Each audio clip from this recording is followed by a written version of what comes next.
یہ داستان ہے اس انسان کی جسے آج دنیا کے 200 کروڑ سے بھی زیادہ مسلمان اپنا روحانی باپ مانتے ہیں۔ ایک ایسا باپ جن کی آواز ہم نے کبھی سنی نہیں، جن کا چہرہ کبھی دیکھا نہیں، لیکن پھر بھی ہماری نماز کا ہر سجدہ، حج کا ہر چکر اور قربانی کا ہر ایک قطرہ صرف اور صرف اسی انسان کی یاد دلاتی ہے۔ ہم بات کر رہے ہیں اللہ کے دوست حضرت ابراہیم علیہ السلام کی۔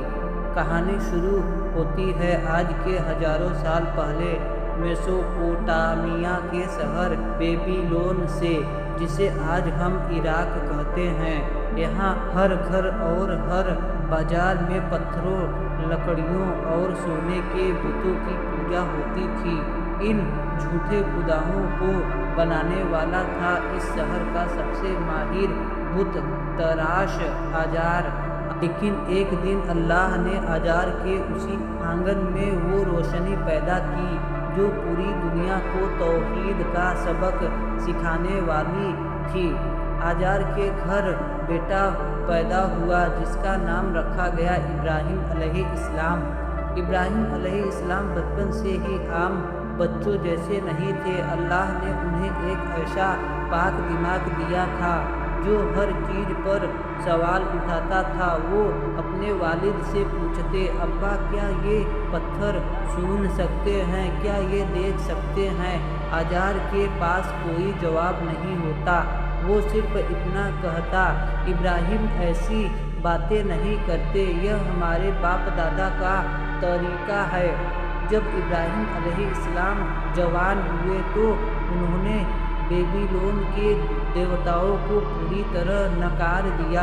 ایک دن جب پورا شہر ایک میلے میں گیا ہوا تھا، ابراہیم علیہ السلام نے مندر میں گھس کر سارے چھوٹے بتوں کو کلہاڑی سے توڑ دیا اور کلہاڑی سب سے بڑے بت کے کندھے پر رکھ دی۔ جب لوگوں نے آ کر پوچھا کہ یہ کس نے کیا تو انہوں نے کہا، اپنے اس بڑے خدا سے پوچھ لو اگر یہ بول سکتا ہے۔ لوگ سناٹے میں آ گئے، وہ سمجھ گئے کہ یہ بول نہیں سکتے، لیکن پھر بھی اپنی ضد میں انہوں نے سچ میں منہ پھیر لیا۔ بادشاہ نمرود اور آزار نے مل کر فیصلہ کیا کہ ابراہیم کو آگ میں زندہ جلا دیا جائے۔ ایک ایسی وشال آگ تیار کی گئی جس کی لپیٹ آسمان چھو رہی تھی۔ جب ابراہیم علیہ السلام کو اس